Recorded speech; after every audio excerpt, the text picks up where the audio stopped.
Welcome back to Hardware Unboxed. Today we're just going to briefly go over how the Ryzen 7 6800H performs up against a range of other mobile processors, chiefly the Core i7-12700H from Intel and AMD's predecessor, the Ryzen 7 5800H. From our testing of other Ryzen 6000 and Intel Alder Lake processors, I have a rough idea of how these parts should stack up, but in this video we'll be putting some numbers to it which hopefully will be of use when you're buying your next laptop.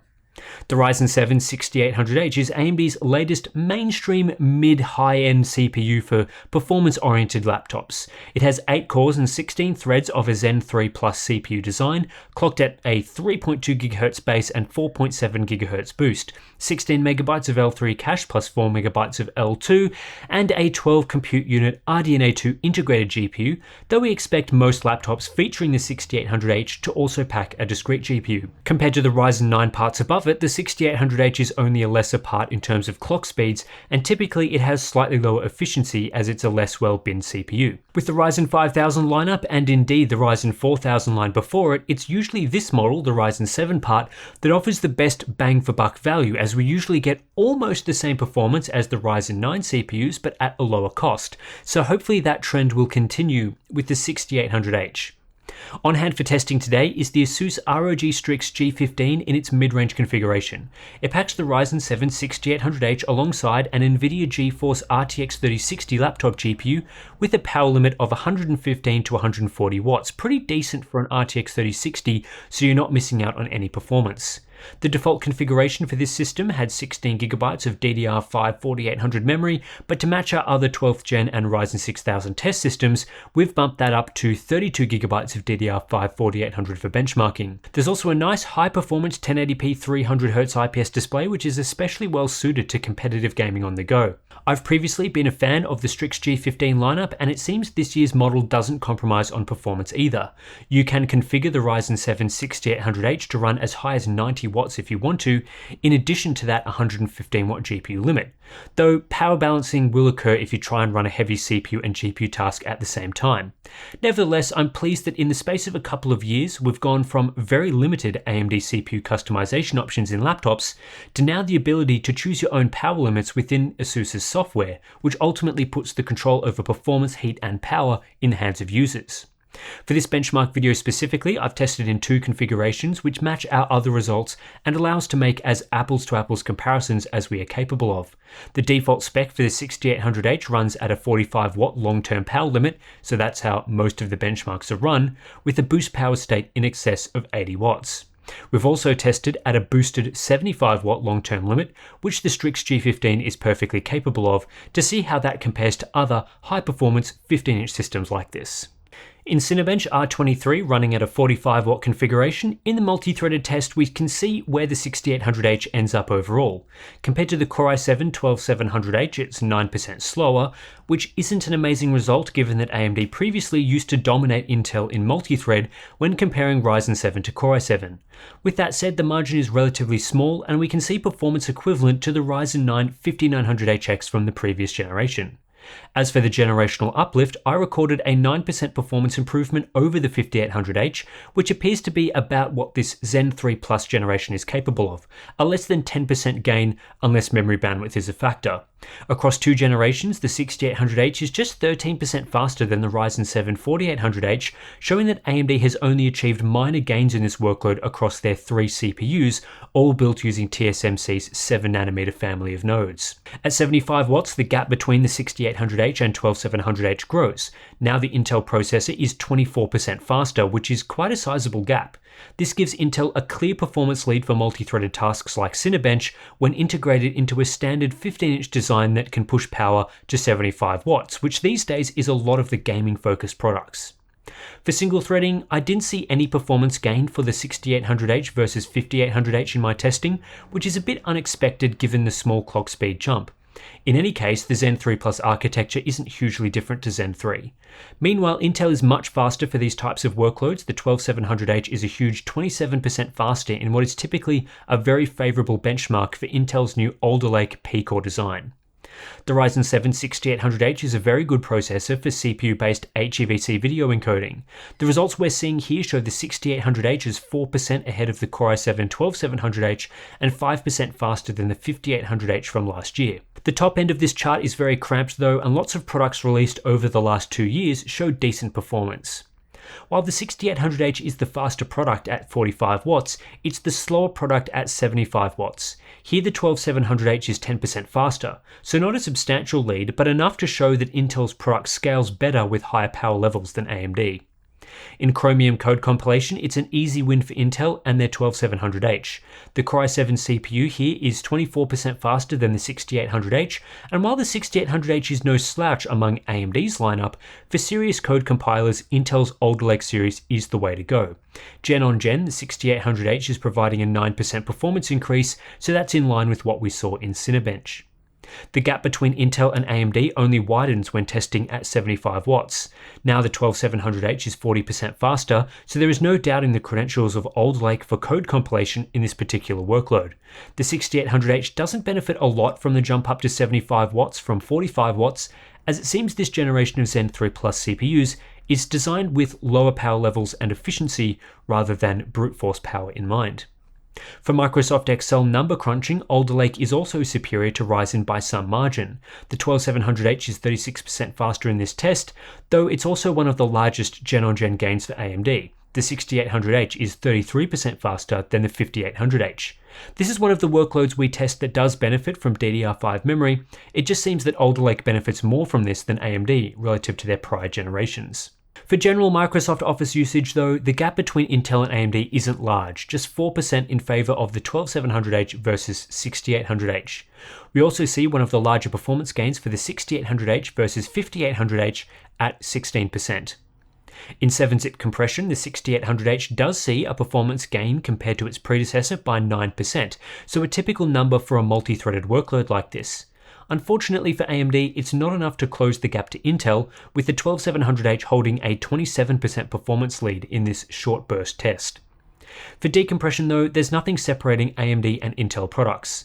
Ryzen has always been particularly good in this benchmark, and it's that aspect to the chip that allows the 6800H to perform well here, despite usually coming in below the 12700H in other benchmarks.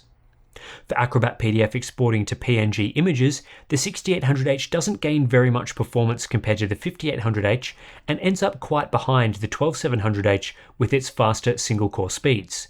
The Core i7 model finished this test 9 seconds faster, which is a margin of 15%. Intel also holds a performance lead in Adobe Photoshop by virtue of its fast P-cores, and that Photoshop is a lightly threaded application. When both are using 32GB of DDR5 memory, the 12700H is 14% faster than the 6800H using the Puget workload, and while Ryzen 6000 is able to close the gap somewhat, Alder Lake is still the way to go for Photoshop. In combined CPU and GPU tasks like Premiere, in general Intel also has an advantage here due to the way Premiere better integrates Intel's media engine than the equivalent for AMD.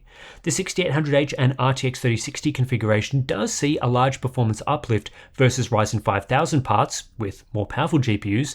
All Ryzen models lag behind Intel due to a large difference in live playback performance. For just general export performance, the new 6800H configuration is actually very decent and outperforms a lot of last generation models by a decent margin.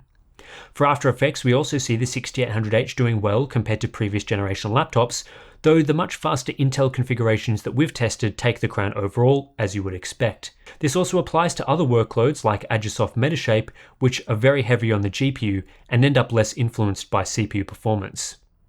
When looking at power scaling, the Ryzen 7 6800H is essentially equivalent in performance per watt to the Ryzen 9 5900HX at all levels, scaling in the same manner as previous Ryzen processors. So effectively what we're getting across generations is the same performance at a lower bin, or a better performance at the same bin. The Ryzen 9 6900HS we tested earlier still has superior efficiency across the power range and shows what near best case Zen 3 Plus silicon can do. Meanwhile, in comparison to Intel, it's clear that the Ryzen 6000 generation is not as efficient for high-power devices as Alder Lake. In the low power range, like 35 and 45 watts, it's very close as to which models are more efficient, though there is a small gap between 12700H and 6800H. Then in the higher power ranges, Intel really takes a big stride to outperform AMD, and around 75 watts and 85 watts, you will see much higher multi-thread performance from Intel. The 6800H actually maxes out around 86 watts, which sees the CPU hit 4.1 GHz all-core, and increasing the power level further doesn't see any more performance gains. It'll be up to a brand new architecture and node come Zen 4 to close this gap between AMD and Intel for high-power laptops. Normally at this point in the video, I'd dive into a look at gaming performance to see how the Ryzen 7 6800H stacks up against Intel's equivalents when CPU limited. Unfortunately, the RTX 3060 at 115 watts simply isn't fast enough to get the 6800H into a CPU bottleneck scenario very often, and so far, faster GPUs aren't available with this CPU, and that's even when playing at 1080p using medium or low settings. We also wouldn't be able to look at apples to apples benchmarks up against older Lake processors, as the 12th gen systems I've tested so far had much more powerful GPUs, so it's not worth showing data that would either be misleading or inaccurate in this video. What I will say for people interested in gaming performance is that, as we've seen in previous videos, generally speaking, Intel's older Lake platform is the faster platform for gaming with a discrete GPU.